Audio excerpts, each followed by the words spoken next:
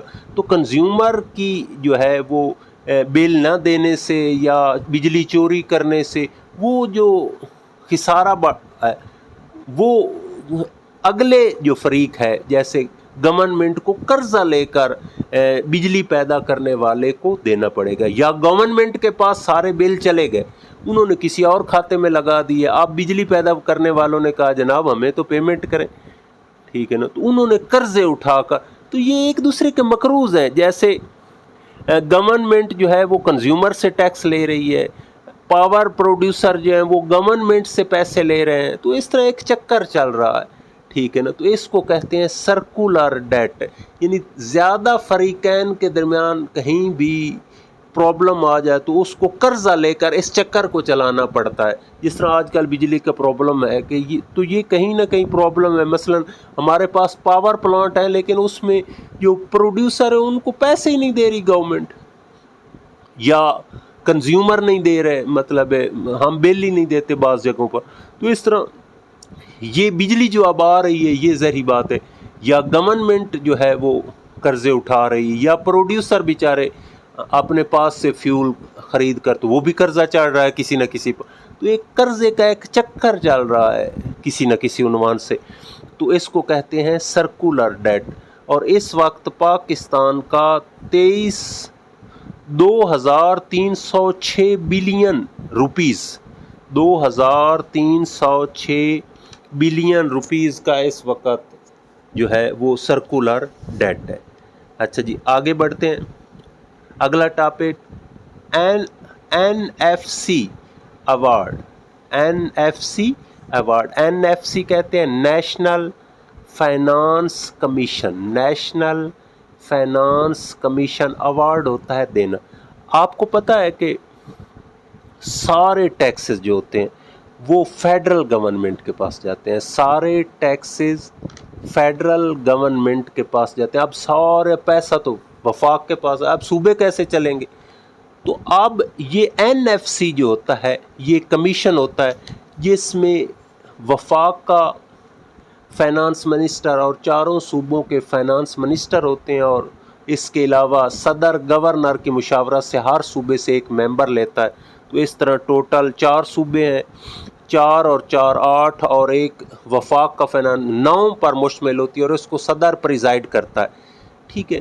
تو article 160 N F سی کو deal کرتا ہے، آرٹیکل 160 اس کو ڈیل کرتا ہے، اور یہ 1951 میں لیاقت علی خان نے شروع کیا تھا، ٹھیک ہے نا. تو یہ تو میں نے اس کا سٹرکچر تھوڑا سا بتایا. اچھا یہ این ایف سی ایوارڈ کیا کرتا ہے؟ جو اس کے پاس سارا ریونیو ٹیکسز اکٹھے ہو گئے وہ صوبوں میں بانٹتا ہے. اب کیسے بانٹتا ہے یہ اس کا فارمولہ ہوتا ہے، فی الحال ہمارا ٹاپک نہیں ہے. کتنی آبادی ہے، کتنی ڈینسٹی ہے، کتنی تھکنیس ہے، کتنی ضرورت ہے، کتنے بڑے شہر ہیں، تو اس طرح نکالا جاتا ہے. جیسا کہ میں آپ کو بتا دیتا ہوں اس این ایف سی ایوارڈ کا 51.74% پنجاب کو ملتا ہے، 24.55% سندھ کو ملتا ہے، 14% کے پی کے کو ملتا ہے، اور بلوچستان کو 9.09 ملتا ہے. تو یہ اس طرح یہ این ایف سی ایوارڈ ہوتا ہے، ٹھیک ہے. پھر میں بتا دوں این ایف سی ایوارڈ ہوتا ہے جو وفاق کے پاس ٹیکس ہوتا ہے وہ صوبوں میں وہ پیسے کیسے بانٹے جاتے ہیں. جیسا میں نے آپ کو بتایا تھا اس کے 9 ممبر ہوتے ہیں، اور وہ ممبر ڈیسائیڈ کرتے ہیں مخصوص فارمولوں کے تحت. جیسے پنجاب کو 51%، سندھ کو 24%، کے پی کے کو 14%، بلوچستان کو 9%. تو یہ ہو گیا این ایف سی ایوارڈ، یہ آرٹیکل 160 کے تحت ہوتا ہے. اچھا جی نیکسٹ ہو گیا فیڈرل کنسالیڈیٹڈ فنڈ. فیڈرل وفاق کا کنسالیڈیٹڈ ہوتا ہے مجموعی فنڈ. یہ ایک اکاؤنٹ ہوتا ہے جس میں جتنے بھی ملک کے ریونیو ہوتے ہیں وہ فیڈرل گورنمنٹ اس اکاؤنٹ میں وصول کرتی ہے. سارا پیسہ پہلے وفاق کے پاس اس اکاؤنٹ میں اکٹھا ہوتا ہے. اس کو کیا کہا جاتا ہے؟ فیڈرل